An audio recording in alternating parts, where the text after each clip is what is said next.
Real news, real issues, real people. It's Ceola Wilson, one-on-one. This gentleman agreed to sit down with me to discuss his story. It's the story of sexual abuse committed by his mother's boyfriend. This man apparently abused him and his brother when they were children. I would just ask you to sit back and have a listen. Yes, hello, good afternoon, good evening. 49 years old. I've been sexually abused by male and female. As far as I can remember, it first started out with a female. I believe, about at the age of, I want to say 7, by someone that was in the family, that was trusted in the family. The family was cool with him being around, and with a male, it actually happened. I was in the presence of with my mom, who was her boyfriend. I was doing a lot of things that was, I want to say, I was getting disciplined by him, getting spanked during the buttocks, and in front of my parents, and in front of my peers, my brothers and stuff, and after a while, crying and screaming and all that. He took it to another place. He said, well, look, I said, you just having a little family out there, and by you getting your beatings and stuff, just started taking me inside the bathroom, and mom correcting me in the bathroom, but he took it to another level. You want to say what he did to you? Or you want to just say you were abused? He raped me. He took my innocence away from me. Beat me up. Threw me down on the floor. He did it to other siblings as well? I believe he done it to one of my other siblings. I believe he did. I'm pretty sure he did. Is this individual still alive? The individual, he just passed away recently.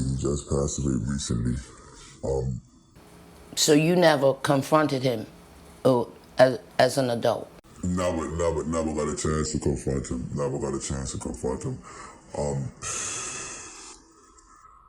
I ran away from him after a period of time because this happened to me over the years. I want to say about 2 to 3 years. Starting from what age? From about 8, 9. So what was your mom's bit? She didn't know? I actually confronted her about it, and she acted like it never happened. So what did that do to you inside? Torn up. So this experience has led you to what in your life? Because scars talks about wounds on the inside that damage people. Like sometimes it could be drug abuse, sometimes it could be overeating, sometimes it could be a lot of things. How has it affected you in your adult life? It affected me. I turned to substance abuse. First of all, I ran away from him, and it actually took place. I spoke to my mom about it, nothing had to transpire. I ran to my father's house, but she didn't stay too far away.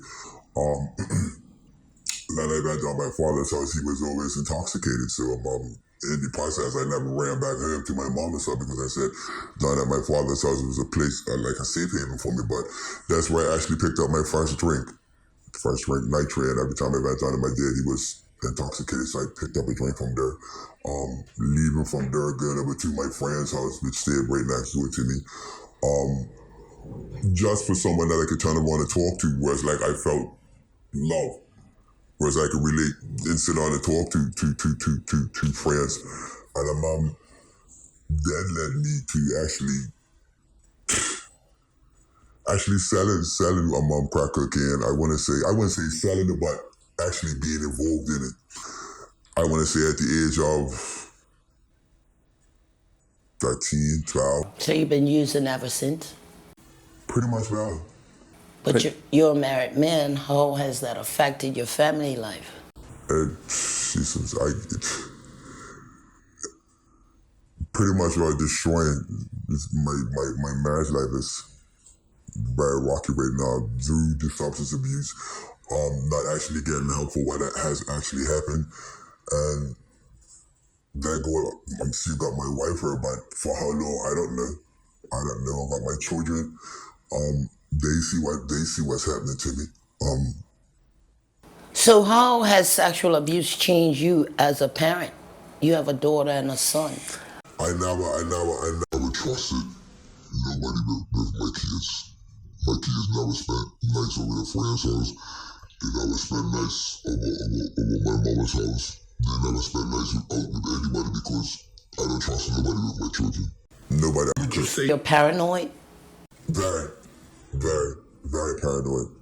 I don't trust nobody, even up to today. Like my children, my daughter, she's what, 22.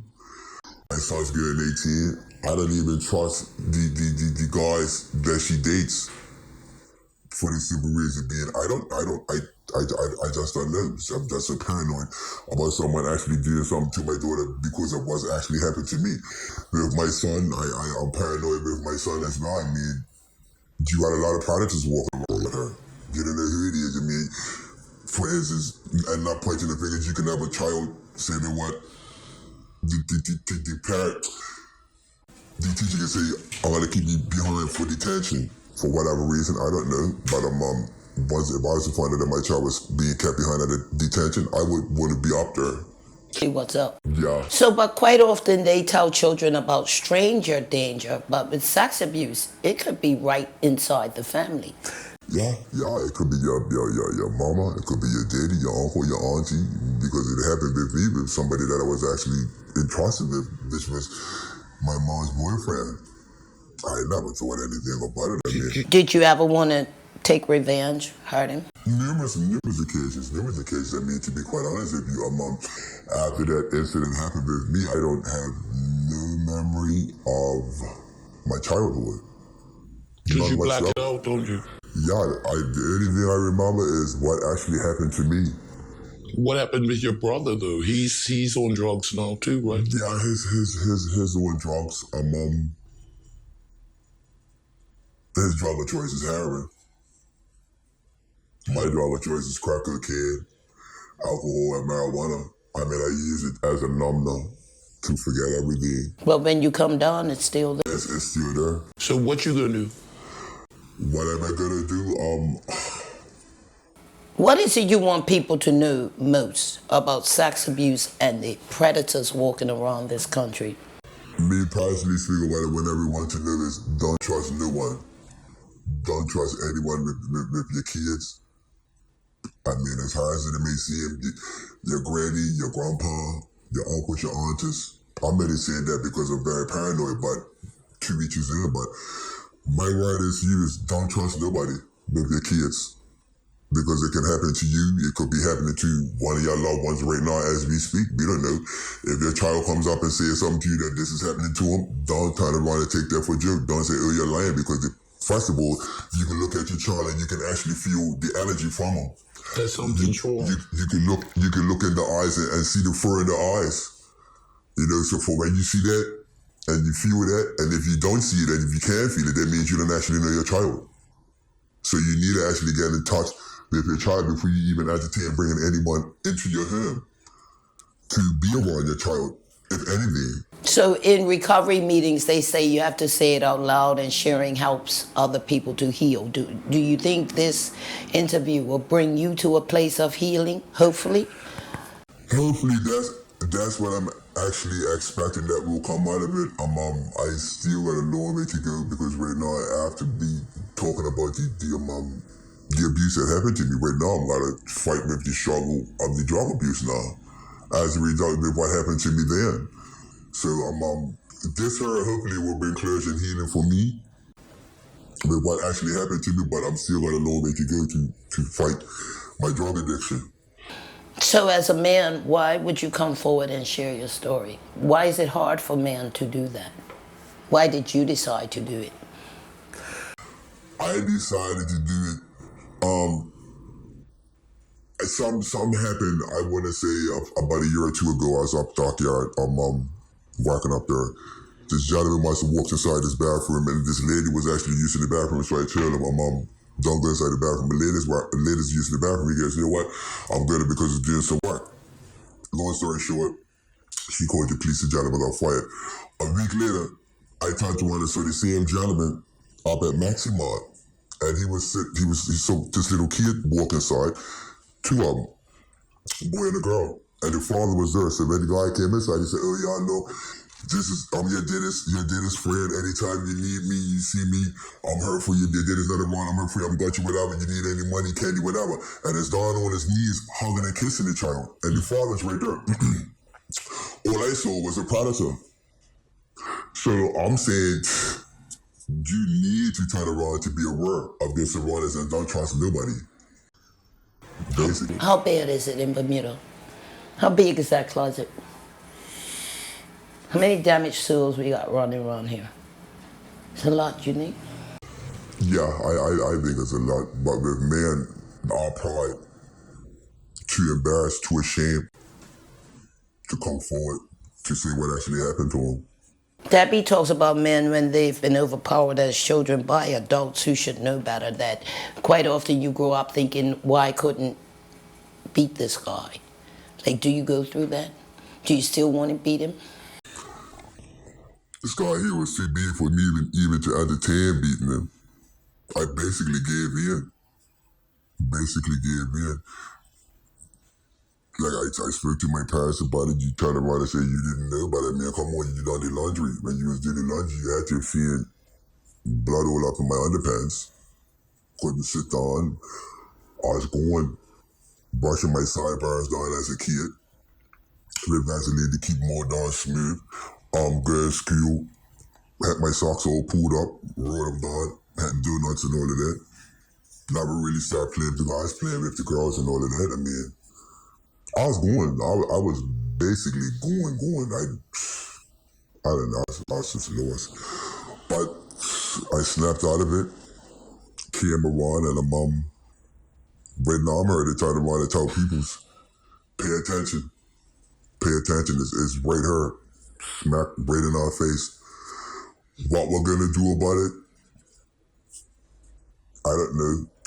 More people probably might need to come forward so we can turn around and take this problem serious, what's happening in Bermuda. And even after it's all said and done, we didn't even have no rehabilitation centers for people who's actually been raped for men. We didn't have no rehabilitation centers for men. Would you go? Yeah, I'll go. I wouldn't have no problem with it. Because if we don't turn around and grab the problem by the horns when it actually happens, as a result, using myself as an example, look what happens. So scars is a good thing. Scars is a good thing. Scars is a very good thing, but that's just one step that all we can do is go there and talk about it. But we still need facilities in place after people come forward and talk about what they've been through. We still need facilities in place to help people that's actually been abused. And that's one thing that we don't really have down there. So you're considering rehab for drugs though, right? Yeah, I have to. Because I'm at the end of my rope, I can't do it no more. I can't do my family. If they mean something to you, you'll try. Yeah. I've been trying, but I'm still had all of this bottled up inside of me. So you got to get it out. Yeah. So right now, I'm this is the first step for me to actually get it out, but I'm moving forward now. I have to turn around and admit myself to get help. You actually said something to me the other day, and I took it into consideration. I'm not going to speak about it, but I took it into consideration. I have to discuss it with my loved one. But even after I do discuss it with my loved one, I know she's not going to go for it. So I have to just turn around and do what I have to do for my family and for myself as well. We'll be right back after these messages.